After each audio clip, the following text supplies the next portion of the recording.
Hi, everyone. Welcome back to Asian Business Owners. On this podcast, we often talk about transitions, the moment when you realize something isn't enough anymore and you decide to change direction. Today's guest started his career in journalism, working in top publications before reaching a point where he felt like he needed a change. He moved to Asia, built several businesses, and became a key player in the fintech ecosystem with Finoverse, one of the leading fintech event platforms in Hong Kong, maybe we can say globally. Now he's entering a new chapter, building an AI. And in this conversation, we talk about career pivots, building across industries, what it takes to stay relevant over time, and why in a world driven by AI, human connections might matter more than ever. Hi, Anthony. Hello. Hi, Cameron. Thanks for having me. Welcome. Nice to be in your office. Pretty nice office. I just mentioned that it's a very feminine vibe office, and I like that. I hope the people can see that if they're watching us. Before being a founder, I mentioned that you were a journalist, right? And you work at top publications for years. You were traveling to interview CEOs and many important people. And at some point, you felt like you hit a ceiling. So what did it actually feel like? It was my kind of dream from the start. I wanted to be a journalist. My grandfather was a journalist. Okay. I grew up watching him writing news, and I was fascinated about this profession. And I really love this opportunity that it gives you to actually meet with a lot of exciting people. And every day I was surrounded by amazing entrepreneurs, founders, CEOs, writing their story. And Were you specialized in one domain? It was particularly focused on, I was covering what I call marketing and consumer goods. So basically from dairy companies to, alcohol to... Yeah, it's pretty broad. Yeah. But I found that it's such a privilege to actually being able to meet these amazing people, to share the story, to dive into all the aspects of how they do build things. And at some point, on the back of my mind, I actually had this feeling like, what does it mean to be someone who is building stuff? Because I was more like an observer, at some point I didn't want to document this. I want actually to build myself. Okay. It was just so inspiring, and especially the technology part of things, innovation. I found at some point that I really wanted to step out from being just an observer, documenting things, but actually be acting and contributing and building myself. But you worked, how many years did you work as a journalist? So I worked around 5-6 years, and then I moved to the corporate side a little bit in PR. I realized it's totally not my thing. Okay. And then I got a scholarship in a leading business school back then. And it happened that the business school was focused on entrepreneurship, unlike just the traditional business schools. And you had a scholarship, sorry. Yeah. But you were already working, so you wanted to study again? Yeah, so I didn't really have the plan to go for an MBA. I didn't want to be a consultant, investment banker, or anything like this. But this school was designed with the idea of that people who will be graduating from the school will become entrepreneurs themselves. Okay. So the whole program was focused on how do you build companies, how do you raise capital.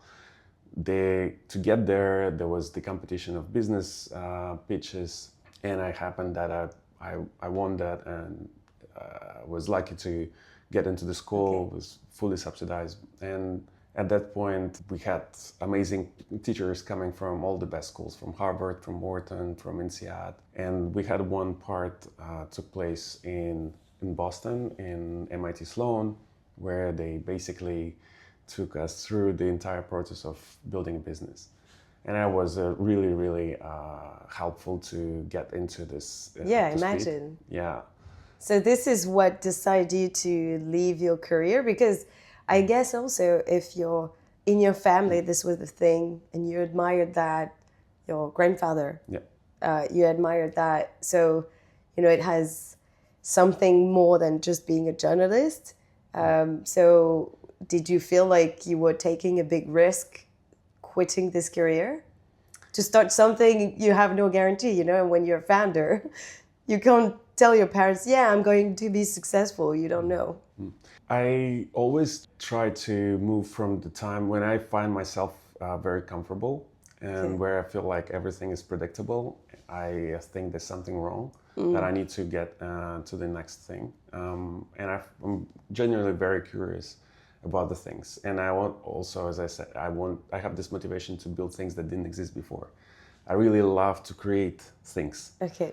And entrepreneurship is the best way for me to actually do things, build things, create things. I tried to do this in the corporate world and it was just miserable. Yeah. And I'm not good in maintaining the status quo. I'm more like challenging the status quo. I feel like the entrepreneurship gives this opportunity to really start something. Back in my university times, where I was studying journalism and I had a major in literature, which has nothing to do with business. I think after a couple of months, I decided to start a magazine, and it's still there, publishing over the years. Okay. Yeah. Whoa. Okay. Just brought together a group of students, said, "Look, guys, Awesome. we need to make something cool." And actually, your curiosity drives you everywhere, right? Absolutely. This is what drives you. Yeah, the curiosity was because as a journalist, you need to be curious. Absolutely. You need to be curious to learn from people, their stories, to meet a lot of people, to collect their experiences. And then as a founder, you're curious to build things, to learn how it works, how to run a business, what products would fit the market, all this stuff. So you're never bored then. Exactly. I feel like life is such an opportunity to, if you live the life in always constantly learning something new, exploring, finding something new, building some things that didn't exist. The idea that you can have a concept, and from the concept you find people who believe in this concept, and together you're building over years, and then you see the result, the outcome. It's such a fascinating feeling. Yeah. I feel like being an entrepreneur is the only way to achieve this. Yeah. So it's not that I was driven by the idea of to become extremely rich or anything. I just felt like this is the only way for me to actually build things that I'm passionate about. Yeah. So at what point did you move to Asia? Because you moved to Asia a while ago, right? It was 15 years ago. 15 years ago. Yes. Okay.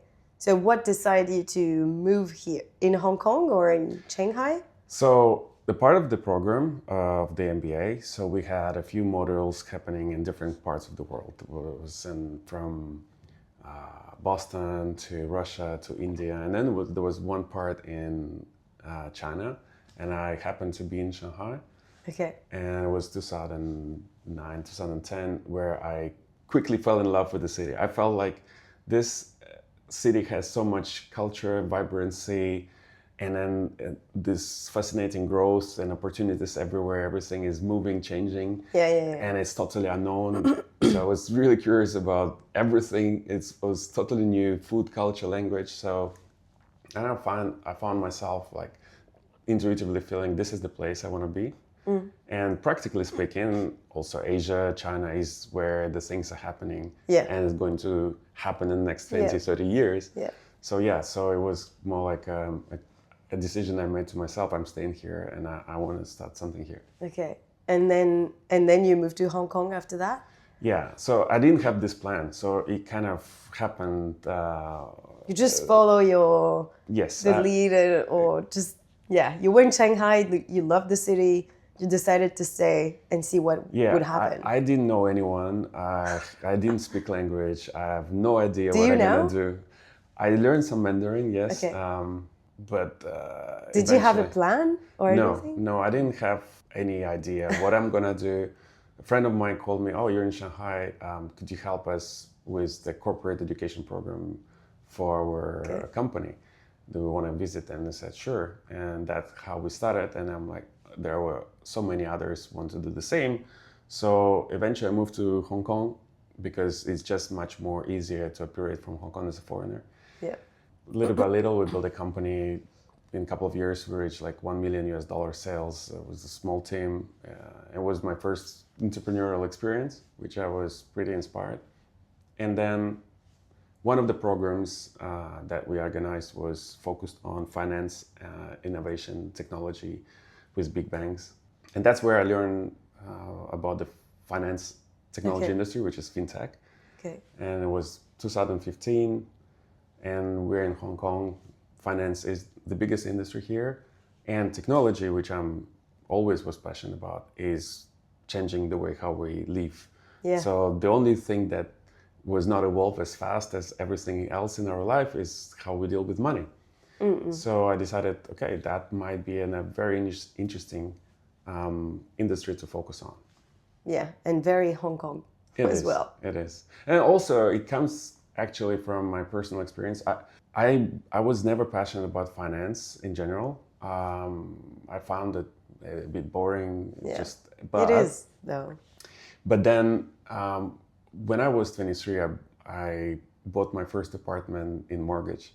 And the mortgage experience was such a painful journey. And when I saw these contracts with the tiny, complex formulas, and after a few years of paying, and you don't understand, but you're paying, and then you just realized you just paid the interest, so nothing moved. It was that's where I realized, okay, there's something there's maybe not wrong, but there should be something done with this industry. And when technology came into our life, I felt like how we can create this platform where we can bring all these amazing entrepreneurs that I actually met here in Hong Kong who were actually trying to challenge the status quo.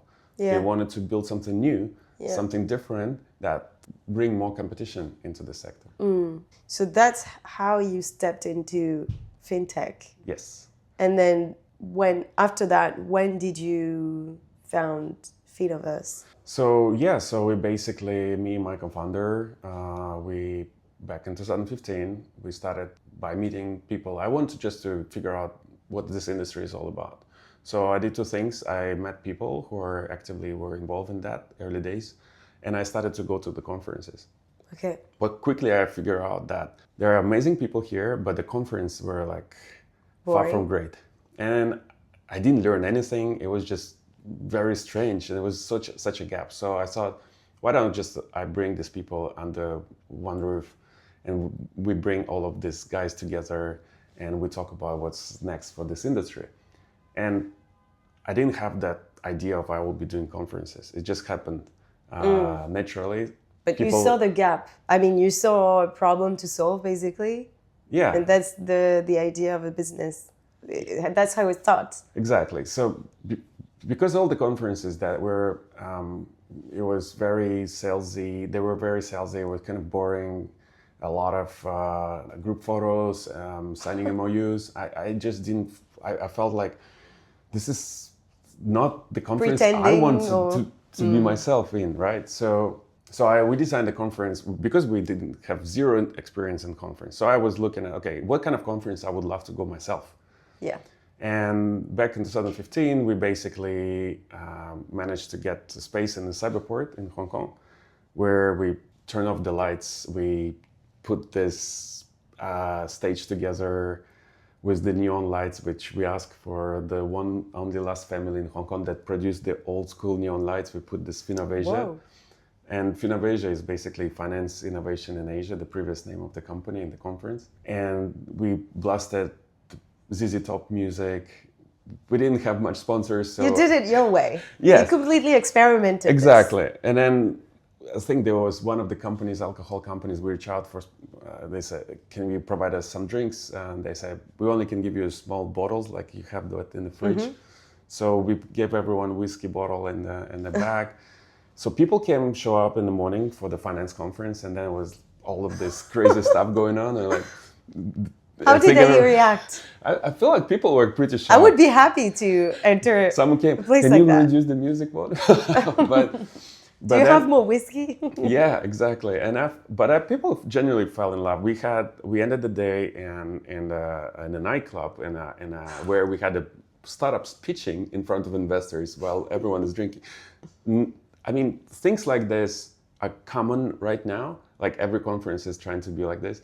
But 10 years ago was something unthinkable here in Hong Kong. Especially in this industry. Exactly. Where it's super serious. Exactly. And we wanted to show we're bringing a new great generation. We're going to change the way how things are done here. And this is the way how we're going to do it. Okay. And I feel like people resonated with this. And we got so amazing feedback. And like people said, can you do another one? We want to attend again. And that's when you decided to, like with your co-founder, okay, let's do a business about this. Yeah, so the sponsors came and then the government reached out to us. Look, they said, we want to build this Hong Kong FinTech Week in Hong Kong. So we started to work on that. And can you explain some people don't know what the Hong Kong FinTech Week is? Oh yeah, so basically Hong Kong FinTech Week, what became now, as we scaled from this 300 people event back 10 years ago, it became the largest finance technology, and de facto the largest and the most important finance business technology event in Hong Kong. Yeah. Last year we welcomed over 45,000 people coming from more than 170 countries. Wow. It's currently one of the world's largest and the most important events, and definitely one of the key events in the region. Did you have that ambition when you start the company? Like, did you just follow the opportunities, or did you have a vision at the time? Actually, I think I remember after the first conference, I had drinks with my team, who was like 5 people, and some of them are still here. Oh. Cool. And I said, look, in a couple of years, we'll have 5,000 people coming. And that felt, they were laughing at me. It was just like, no, come on, you're fantasizing. And what actually helped, that my previous background in journalism, it's all about telling stories. It's all about finding something exciting, someone interesting, someone doing something different, putting this together in a way that it will be interesting for people, getting into the essence of things. So we started to look for interesting companies elsewhere. We looked at, of course, we covered Hong Kong quickly, but then we went to Japan, Europe, US. We brought all the cool. One of the first speakers was Vitalik Buterin. It was the early days of blockchain, Ethereum, things like that. And it was just naturally and then we focused a lot on China FinTech, which is called internet finance in China, because there were very little interest on what is happening in mainland China back then. We thought, no, this is what the cool stuff, whereas the most exciting things are happening. And we brought early days of Ant Group, Tencent, all these guys, JD, Baidu, back then it was 8-7 years ago. Now it's mainstream, but back then it was not very obvious. Okay. So Finoverse, actually, to recap what you do, you organize fairs, like big events in the FinTech world, right? Yeah, so we started with FinTech Week.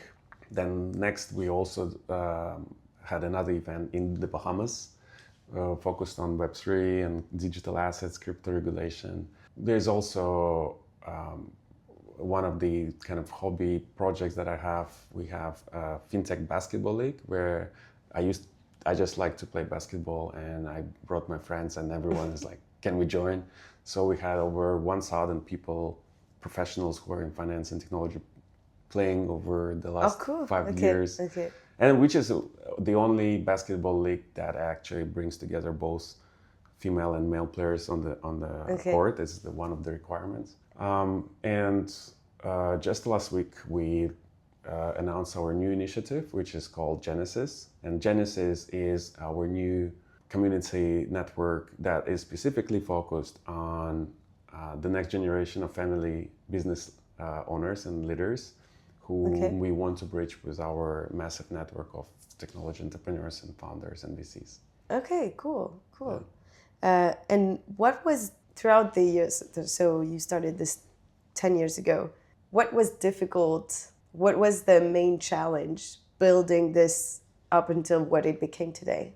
Oh, a lot of challenges. I think it's just... and maybe mentally also. Yeah, I mean, for anyone building something new, you have to constantly prove and convince people.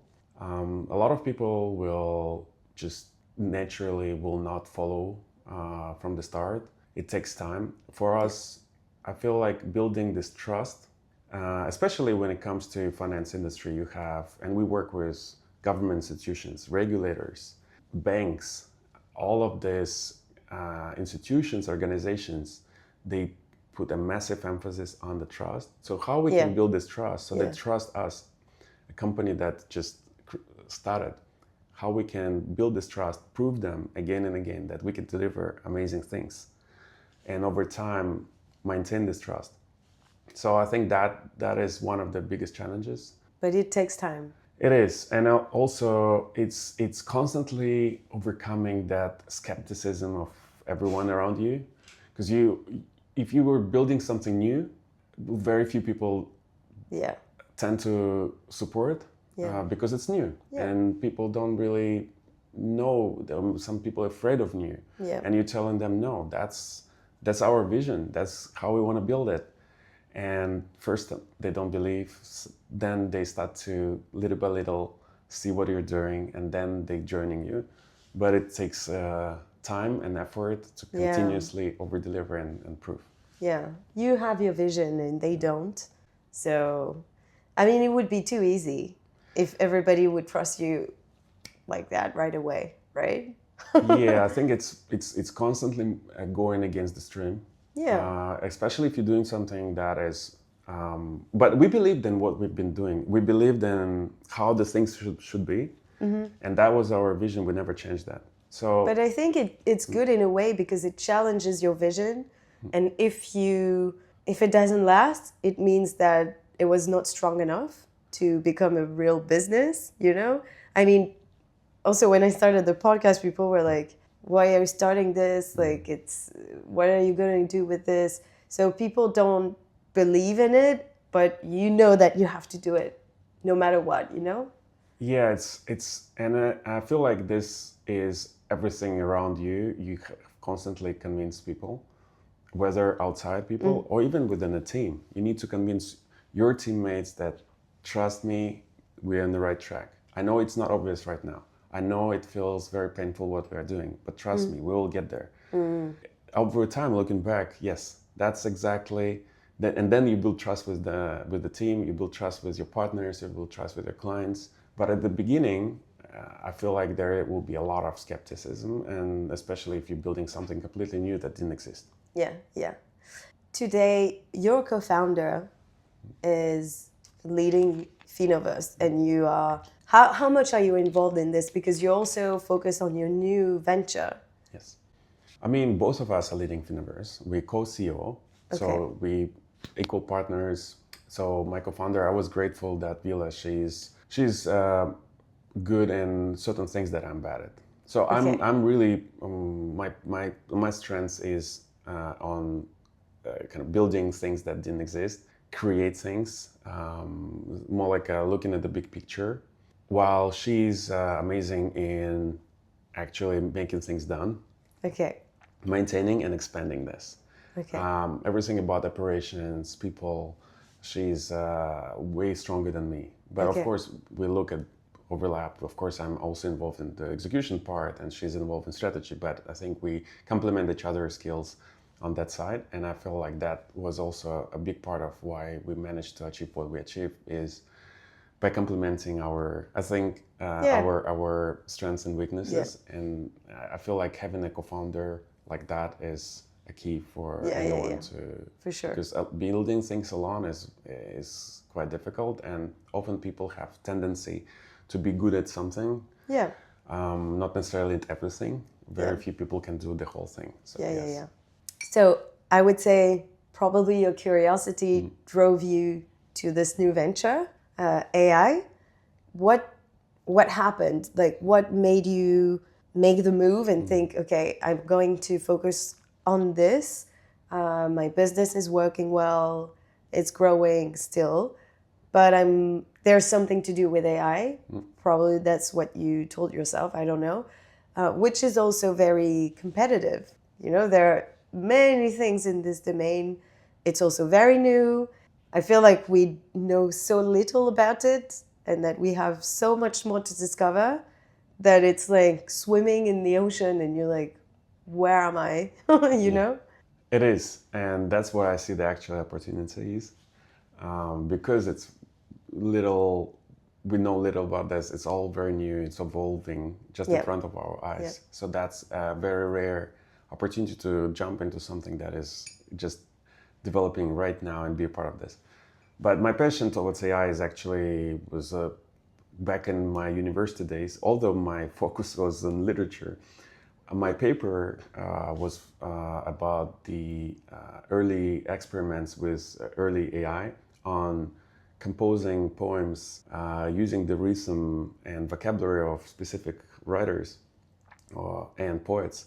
And it was just my passion towards how this machine can actually sort of act as an addition to sort of augment the humans or do something that human normally would only do.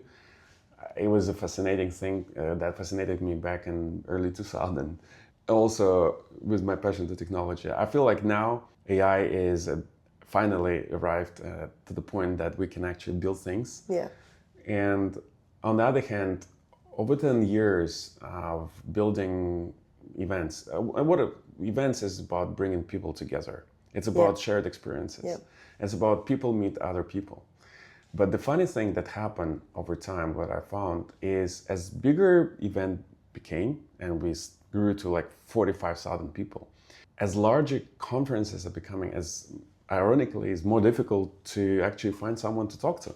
And I would say most of conference organizers will probably publicly will not admit that, but what happens often is that events are promoted that there's a great opportunity to meet others. What happens in reality, if you go to the conference like of this size, you will end up probably meeting mostly people that you already know.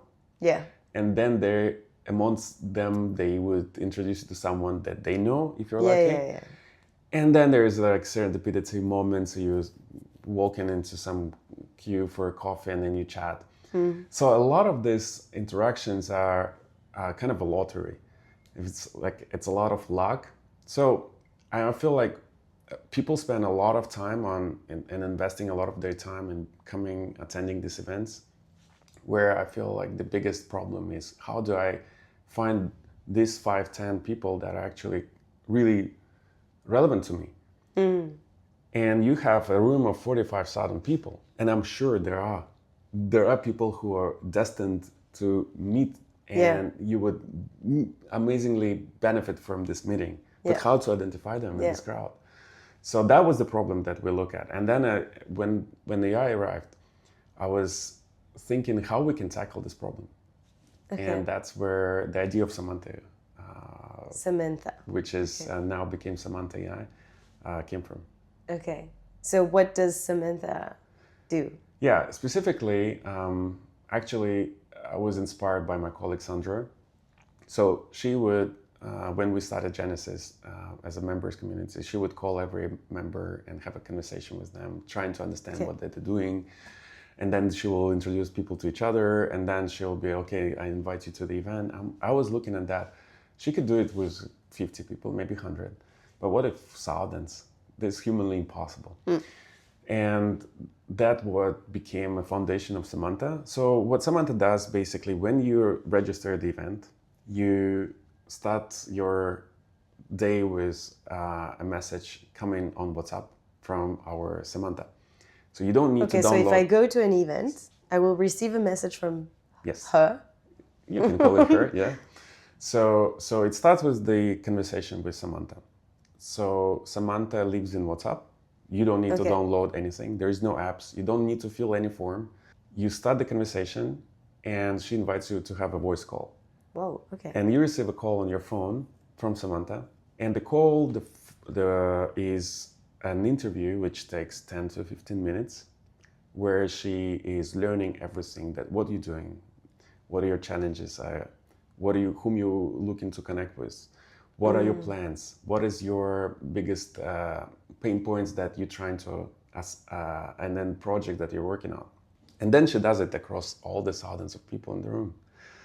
And then based on the information she analyzes, and she decides, oh, these two people should talk to each other because that's exactly how they can benefit from this meeting. So she asked both if you would like to connect. And if they said both yes, she puts them together. It's like matchmaking for exactly, but for professional, yes. And she also kind of helps you to build your entire week. Based on an understanding of your needs, she designs you an itinerary, sync it with your Google Calendar. So FinTech Week, we have almost 8 stages, 11 forums, 2 days of conference, 700 speakers. We have 150 events throughout the week.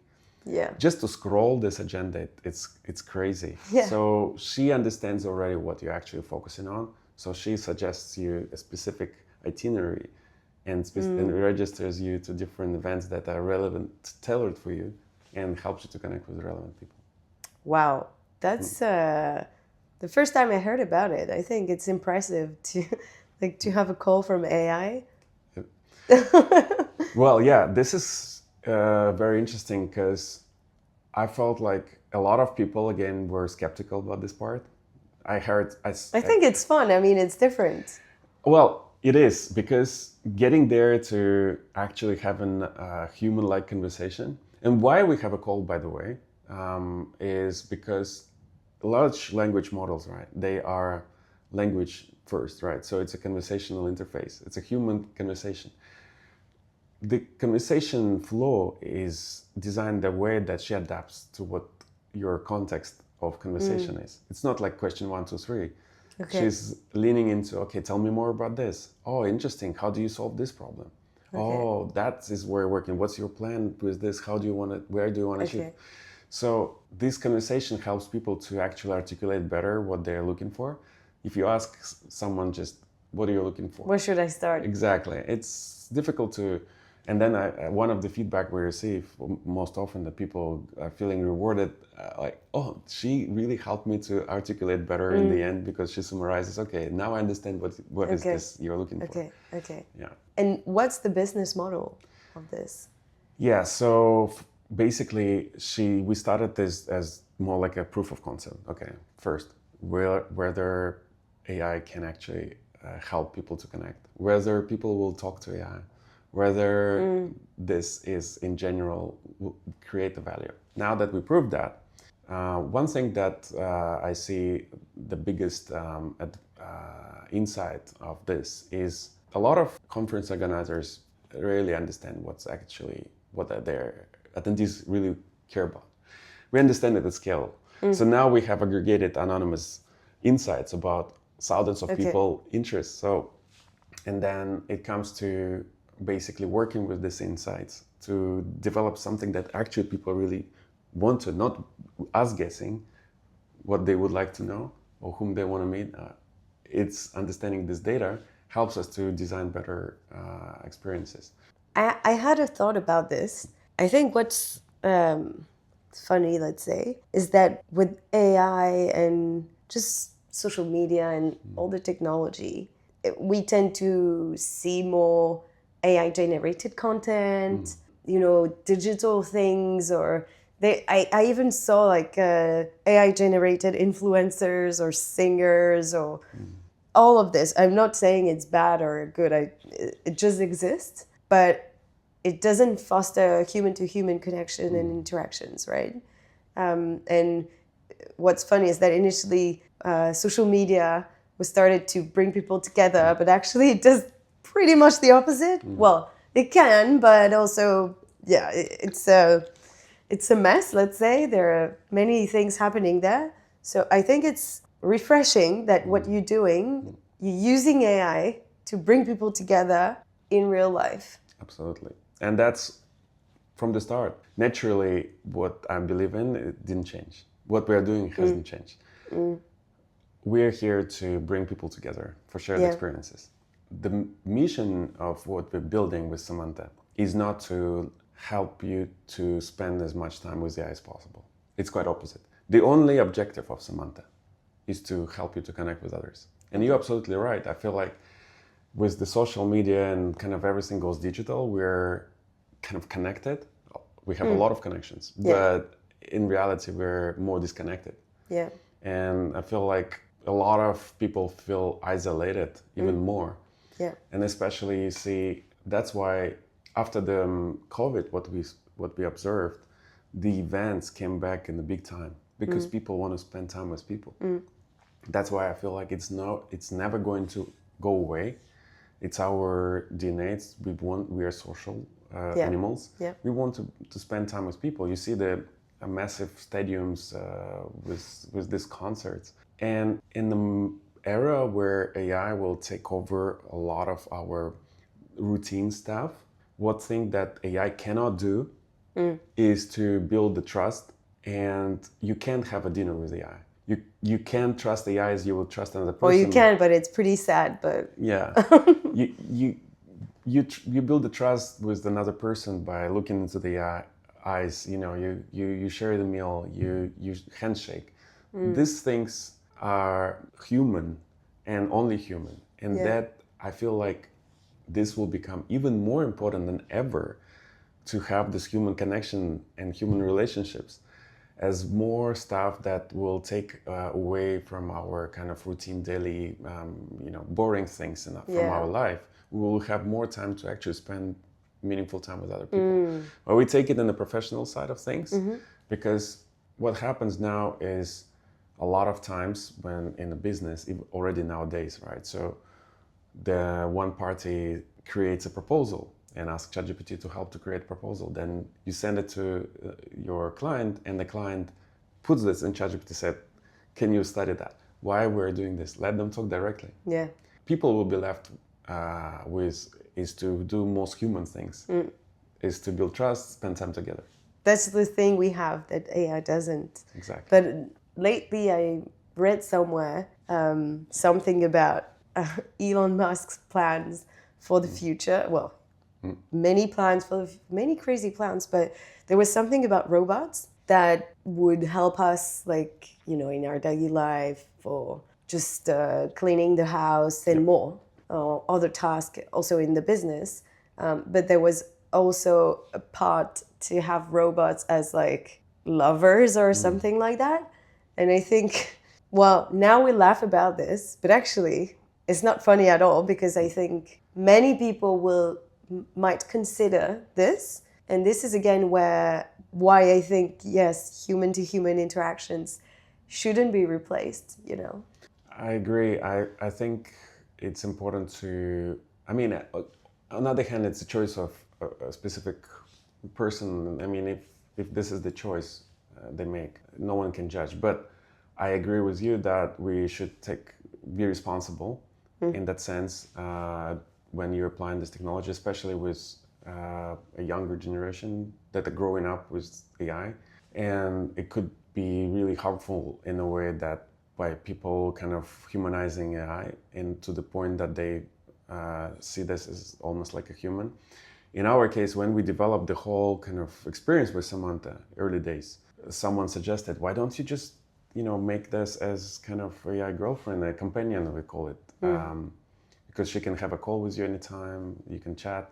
Yeah. And that's exactly what we don't want to do, because our focus shouldn't be on having you spending time with AI. You already have enough AI in your life, where you need to spend time with Samantha only for a short phone call and a few messages that lead you to meet and connect with others. Yeah. And that's our focus, and that's where we want to be, and we want to double down on actually bringing more people together in the real life. Okay.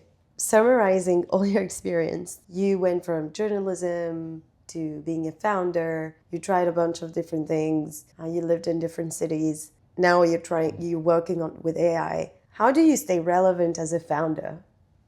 That's a good question. It's very simple. You don't need to stay. I feel like a lot of entrepreneurs trying to stay relevant to the industry developments as much as they can. And I think that's all could be a mistake. What I mean by that, in my case, I try to stay relevant to what I believe in. Okay. I give you an example. When we started 10 years ago with an idea, okay, we want to build this platform for all these crazy people trying to challenge this massive industry. I was fascinated about the opportunities that blockchain space is bringing with all these attempts to really create an alternative financial system that will be better, more inclusive, democratized access for many. But what it quickly evolved into ICOs, a lot of scams, NFTs craze, selling digital lands, things like that, which was nothing to do with actually helping people. It was more like a group of few getting richer, and there's a lot of speculation. So I didn't find that extremely in line with what we actually trying to achieve. So at some point you feel lonely, and I felt lonely, like because I didn't kind of join this hype where the money and noise were. But looking back, I think it was right decision.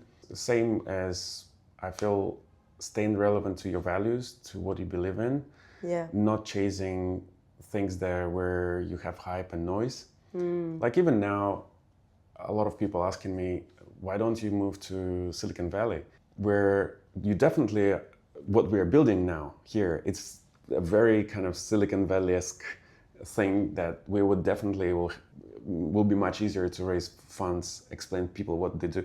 A lot of people around us here don't even understand what we're trying to build. And my response is, I'm very focused on what we believe in. I think this is the right place to do it. It just takes longer at some point, but we will prove that over time that it was the right decision. That's a great answer, because it's so easy to fall into the trap of trends, noise, fame, all of this, money. And the Silicon Valley is one thing, but I think we also have great stuff in Asia. You don't always have to go there in the US. Like, other things happen somewhere else in the world. And I think it's a good thing, right? Actually, we have just next door Shenzhen, which is probably the only place in the world that competes on par with the Silicon Valley. And I think there's so much opportunities here. And I just love being here. And I feel like being relevant to your values, your beliefs, and what you're working on, this is more important than staying relevant to things changing around you. So for us, AI is not that we jump on another shiny thing. What we're essentially doing is exactly what we've been doing for the last 10 years, bringing people together, helping people to connect, experience things together in a meaningful way, learn. That's what we're continuing to do with the help of AI.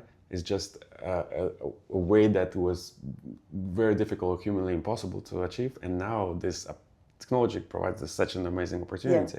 And that's where we feel like it's a time for us to also become more sort of AI native company going forward.